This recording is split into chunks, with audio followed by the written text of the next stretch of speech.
Welcome back to my channel শান্তি রান্নার ব্লগে জানাই সবাইকে স্বাগত। বন্ধুরা, আবারও চলে এলাম আপনাদের মাঝে আর একটা রেসিপি নিয়ে। আজকে আমি করে দেখাবো চিকেন চাউমিন। তো চলুন রেসিপিটা শুরু করি।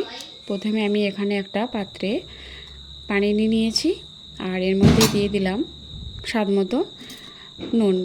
এরপর আমি পানিটাকে গরম করার জন্য বসিয়ে দেব। এখানে আমি দিয়ে দেব 1 চামচ তেল। তেলটা দিলে চাউমিনটা একটার গায়ে একটা লেগে যাবে না, খুব সুন্দরভাবে এটা সেদ্ধ হয়ে যাবে। এরপর আমি এখানে আবারও আরেকটু লবণ দিয়ে দিলাম, কারণ যদি এখানে কম হয় ওই জন্যে আরও একটু দিয়ে দিলাম। এরপর আমি এটাকে সুন্দর করে একটু ভাপিয়ে নেব। খুব বেশি টাইম নিয়ে এটাকে ভাপ দিয়ে নেব না, অল্প একটু ভাপ দিলেই এটা হয়ে যাবে। আর খুব বেশি ভাপ দিলে এটা অনেকটা ভাজার সময় নরম হয়ে যেতে পারে। তো একবার আমি এটাকে ভাপিয়ে এটাকে আমি ঢেলে নিয়েছি। এরপর আমি এখানে নিয়েছি চিকেন। আমি এখানে বেশি চিকেন নিইনি, মাত্র 4 টুকরো চিকেন নিয়েছি।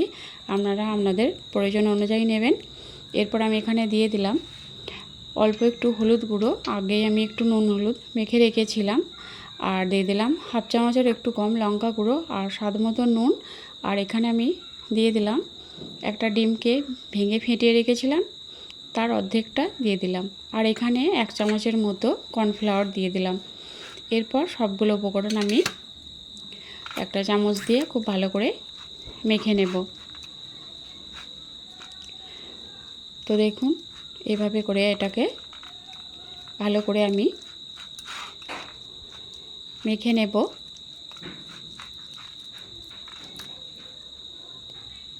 তো এটা আমি সুন্দর করে মেখে নিয়েছি। এরপর আমি এখানে একটা ফ্রাই প্যান বসিয়ে দিয়েছি, এটা খুব ভালো করে গরম করে নিয়েছি। আর এর মধ্যে আমি দিয়ে দিলাম পরিমাণ মতো তেল। তেলটাকে খুব ভালো করে গরম করে নিতে হবে। এরপর আমি এর মধ্যে চিকেনের টুকরোগুলোকে ভেজে নেব। এইভাবে করে চিকেনের টুকরোগুলোকে আমি একটা একটা করে দিয়ে ভেজে নেব।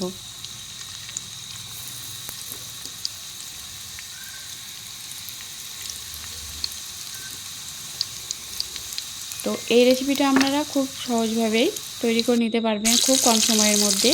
আর সন্ধ্যাবেলায় খেতে তো দুর্দান্ত লাগে। তো দেখুন, এইভাবে একটু লাল লাল হলে আমি চিকেনের টুকরোগুলো তুলে নেব। তো এটা হয়ে গেছে, তুলে নিয়েছি। এরপর এদিকে আমি আবারও এই ডিমের মধ্যে আর একটা ডিম দিয়ে ডিমটাকে একটু ভালো করে ফেটিয়ে নেব। তো ডিমটা ফেটিয়ে নেওয়ার পর ওই তেলের মধ্যে আমি ডিমটাকে একটু ভুজিয়ে বানিয়ে নেব।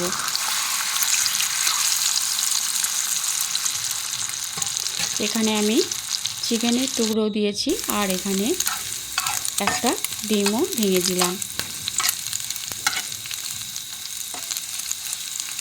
কারণ ডিমটা দিলেও আরও খেতে সুন্দর লাগবে। তো ডিমটাকে আমি ভেজে তুলে নিলাম। ওই তেলের মধ্যে আমি দিয়ে দেব একটা মাঝারি সাইজের কোচানো পেঁয়াজ। পেঁয়াজটাকে আমি ভেজে নেব তেলের উপরে। আর এখানে আমি দিয়ে দেব 2টো কাঁচা লঙ্কা কুচি। ঝালটা আপনারা আপনাদের প্রয়োজন অনুযায়ী দেবেন।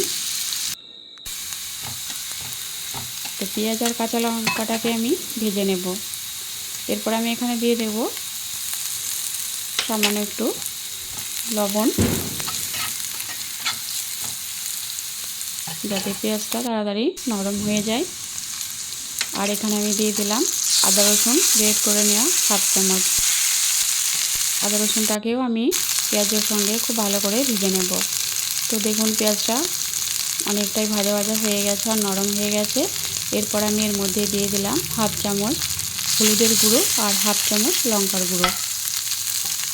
মশলাটাকে আমি পেঁয়াজের সঙ্গে আবারও ভেজে নেব।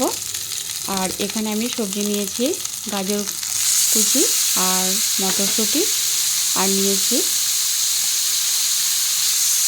বিনস, বরবটিও আছে। তো সবজিগুলোকে আমি মশলার সঙ্গে খুব সুন্দর করে ভেজে নিয়েছি। আর এদিকে চাউমিনটা পানিটাকে ভালো করে ঝরিয়ে নিয়েছি।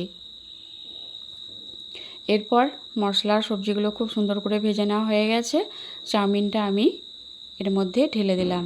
চাউমিনটাকে খুব ভালো করে এর সঙ্গে মিশিয়ে নেব। এখানে যদি আপনারা একটা হাতা না হয় আর একটা হাতা দিয়ে, দুটো হাতা দিয়ে ধরে এটাকে খুব ভালো করে মশলার সঙ্গে মিশিয়ে নিতে পারেন। আর চাউমিনটা আমার দেখুন একটার গায়ে একটা লেগে যায়নি, এটা খুব সুন্দরভাবে ভাপানো হয়ে গেছে। ভাপ দেওয়ার সময় যদি একটু অল্প তেল দেওয়া যায় তাহলে এটা খুব সুন্দর হয়। এরপর আমি এখানে দিয়ে দেব বড় চামচের 1 চামচ ম্যাগি মশলা, আর এখানে দিয়ে দেব টমেটো সস 2 চামচ, আর এখানে আমি দিয়ে দেব সয়া সস 1 চামচের মতো দিয়ে দিলাম। তো সবগুলো উপকরণ দিয়ে দিয়েছি। এরপর আমি এটাকে আবারও একটা খুন্তি দিয়ে খুব ভালো করে এর সঙ্গে মিশিয়ে নেব।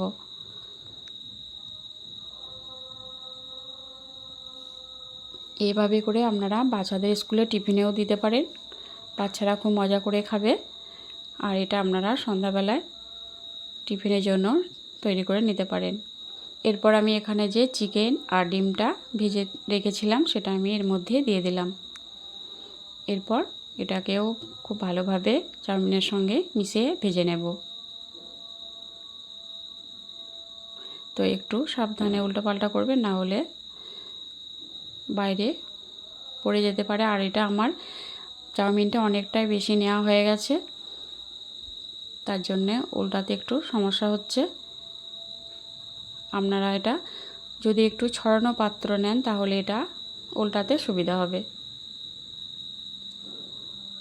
তো এইভাবে করে দেখুন এটাকে আমি আবারও খুব সুন্দর করে ভেজে নিয়েছি। তো এটা আমার হয়ে গেছে পুরো রেডি। এটা আমি প্লেটে তুলে নিয়েছি। আর দেখুন দেখতে কতটা সুন্দর লাগছে আর অনেকটাই লোভনীয় হয়েছে। আপনারা এভাবে করে বাড়িতে একবার হলেও তৈরি করে খেয়ে দেখবেন। তো রেসিপিটা কেমন হয়েছে বন্ধুরা অবশ্যই আমি জানাবেন। ভালো থাকবেন, সুস্থ থাকবেন।